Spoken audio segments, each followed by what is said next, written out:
இன்றைக்கி நம்ம சவுதி அரேபியாவிலேருந்து என்ன சமைக்க போகிறோம் அப்படின்னா பீஃப் பிரியாணி தான் சமைக்க போகிறோம். எங்கள் வீட்டில் வந்து பீஃப் சாப்பிட மாட்டாங்க. எங்கள் அம்மா மட்டும் இந்த வீடியோ பார்த்தாங்கன்னா தொரத்து அடிப்பாங்க.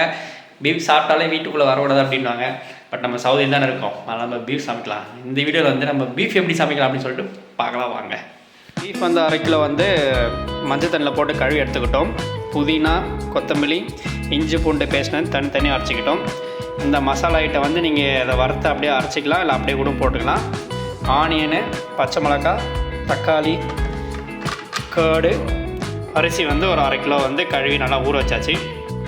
எனக்கு பிரியாணி வந்து என்ன எப்படி பண்ணணும்னு தெரியாது, பண்ண தெரியாது. சிக்கன் பிரியாணி தான் பண்ணியிருக்கேன், பீஃப் பிரியாணி வந்து பண்ண தெரியாது. என் கூட வந்து பாலா இருக்கான், வந்து வீடியோ பார்த்து என்னென்ன பண்ணணும், என்னென்ன எந்தெந்த டைம் போடணும் அப்படின்னு சொல்லுவான். அவன் சொல்ல நான் குக் பண்ண போகிறேன். வாங்க சமைக்க போகலாம். குக்கரில் வந்து நம்ம வந்து பீஃப் போட்டுக்கிட்டோம். ஃபஸ்ட்டு இஞ்சி பூண்டா, அப்புறம் 3 பச்சை மிளகா, தேவையான அளவு உப்பு, அப்புறம் கொஞ்சம் லைட்டாக மஞ்சள் தூள் போட்டுக்கிட்டோம்.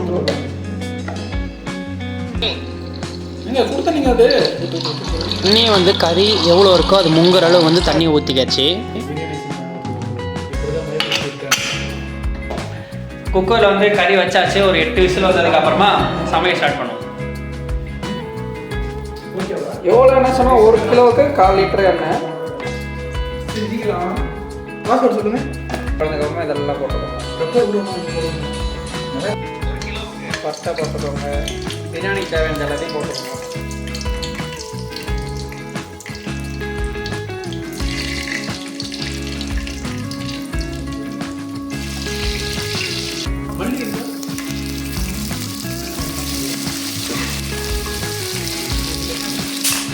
இஞ்சி தனியாக அரைச்சது ப்ளஸ் பூண்டு தனியாக அரைச்சி, தனித்தனியாக அரைச்சி போட்டால் தான் நல்லா டேஸ்ட் வரும்னு சொன்னாங்க. ரெண்டுத்தையும் ஒரே டைமில் போட்டேன், தனித்தனியாக போடணும்.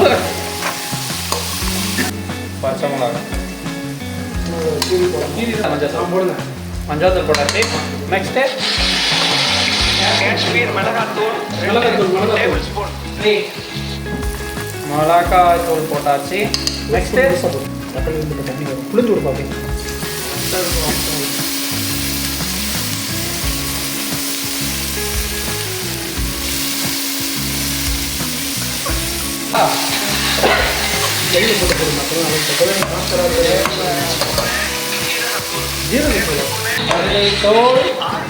போட்டா திருப்பி பச்சை மிளகா போடுறாங்க.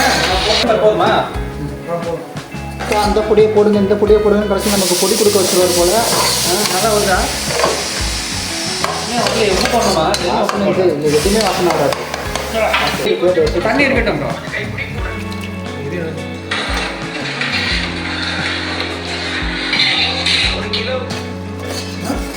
கறி எவ்வளோ இருக்குதா?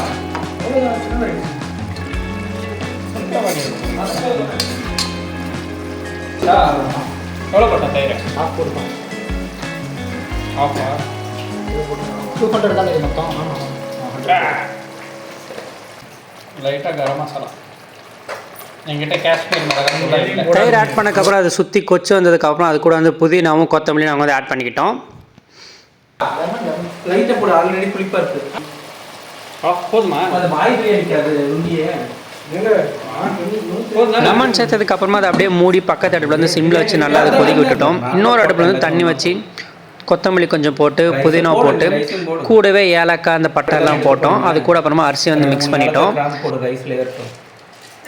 உப்பு மீடியமாக பார்த்து போட்டுக்கோங்க. இதில் நாங்கள் சமைச்சோம் அவ்வளோதானே. உங்களுக்கு அப்படின்னா அவசரம் ஃபோன் பண்ணுற அளவுக்கு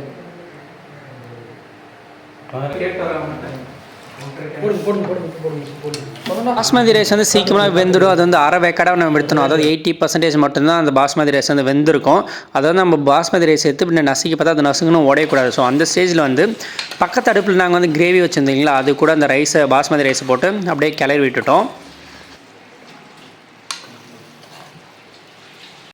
பாஸ்மதி ரைஸ் வந்து நாங்கள் சரிசமாக பண்ணிவிட்டு அது மேலே வந்து புதினா கொத்தமல்லி தூவி விட்டுட்டு இதை வந்து நாங்கள் இப்போ வந்து தம் வைக்க போகிறோம். இப்போ பிரியாணியை இது கரெக்டாக இருக்கும். கீழே விழுகாது, இது வெயிட் வச்சா விழுகாது. மேலே மூடி வச்சு மூடு வச்சு தட்டை.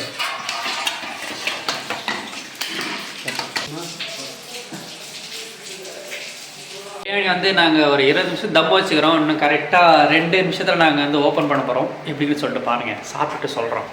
இப்போ தான் தயிர் பச்சடிக்கு வந்து தயிர் ரெடி பண்ணிட்டு ஆனியன் கட் பண்ணி போட்டுட்ருக்கோம். நீங்களே யாருன்னா வீடியோ பார்த்தோன்னா வாங்க சாப்பிட்லாம். இப்போது நாங்கள் தம்மு ஓப்பன் பண்ண போகிறோம். ஆரம்பிக்கலாம்.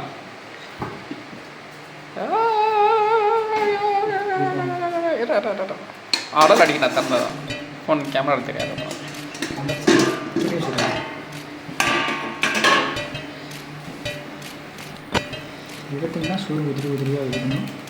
Beef biryani ready. அப்புறமா பீஃப் பிரியாணி கொட்டுங்க அருமையாக கீழே போயிட போகுது. பறக்க பிரியாணி கிளறி விடுங்க. அப்புறம்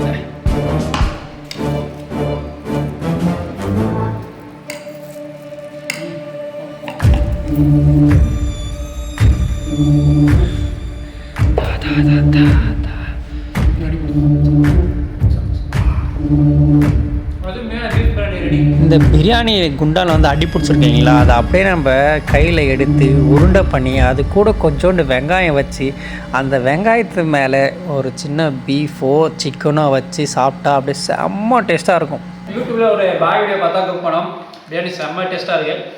நீங்களுமே ட்ரை பண்ணி பாருங்கள். நம்ம நெக்ஸ்ட் வீடியோ பார்க்கலாம்.